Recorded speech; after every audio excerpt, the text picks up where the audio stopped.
L'éco-conception, c'est créer en tenant compte de l'impact environnemental de nos décisions. C'est de créer avec des ressources les plus durables possibles et de générer le moins de déchets possible, évidemment. Donc, un accompagnement en éco-conception, en fait, c'est un travail dans lequel on va être comme des conseillers pour une production théâtrale donnée. En ce moment, on accompagne le nouveau théâtre expérimental et Ondinoc sur la pièce L'Oncle Bois-Bouche, qui sera présentée à l'Espace Libre à Montréal. Le NTE a toujours questionné le théâtre. Ça commence déjà lors de la fabrication du théâtre. La fabrication, c'est à la fois le texte, c'est à la fois la pensée du théâtre, mais c'est aussi comment on va réaliser le théâtre. Moi, j'attendais ça. Ça faisait presque 10 ans que je me disais il faut qu'il se passe quelque chose parce que c'est un non-sens pour moi. Mais à un moment donné, c'est venu vraiment nous déranger qu'à chaque production, on construise un gros décor, puis un mois après, on le jette. Puis on s'est dit il faut vraiment qu'on trouve des solutions. J'attendais, puis je me disais, j'ai pas l'énergie, moi, de le faire, ça. J'avais pas les capacités ou la connaissance.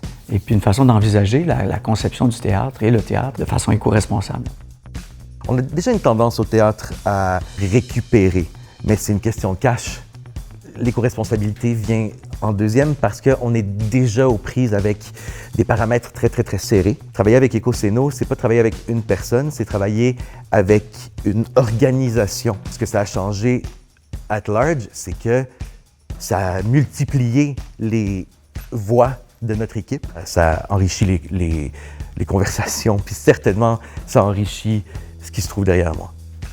C'est que nos choix étaient toujours axés sur les répercussions sur les écosystèmes, etc. Donc, il y a eu, premièrement, il y a eu des solutions au niveau des matériaux utilisés. Donc, on est allé avec du bois certifié FSC. Tout le décor qui a été construit sur mesure, on est allé dans un assemblage qui nous permettait de récupérer les matériaux. On a utilisé des matériaux déjà existants au théâtre. Ensuite de ça, on a acheté des matériaux qu'on a essayé d'utiliser au maximum à travers notre décor à plusieurs endroits. Aucunement un problème de travailler avec un produit usagé. On l'a déjà. C'est juste des fois un peu plus de temps pour le rendre à ce qu'on veut avoir. Le reste, c'est de la construction juste différente.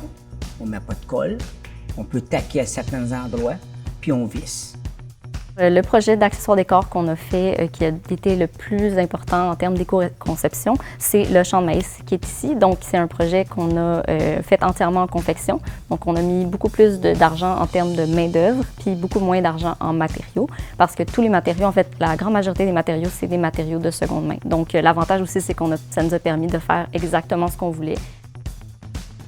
L'objectif d'un accompagnement en éco-conception, c'est d'outiller tous les membres de l'équipe de production afin qu'ils puissent appliquer les solutions d'éco-responsabilité à leurs futurs projets créatifs.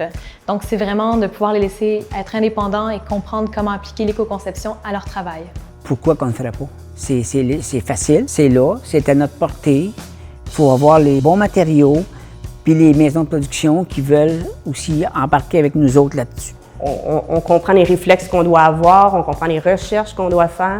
Puis je pense pas qu'on pourrait jamais revenir à ce qu'on faisait avant. C'est sûr que c'est des habitudes qu'on va garder, je pense, pour toujours. Après ça, moi, si le scénographe il est content, puis que le résultat pour moi est le même, je suis d'autant plus satisfait parce que je dis, OK, après je suis fier de ce qui a été fabriqué, du bâti, parce que je dis ce bâti-là a du sens par rapport à la réflexion, par rapport à tout ce qu'on souhaitait comme artiste, mais comme humain, comme citoyen.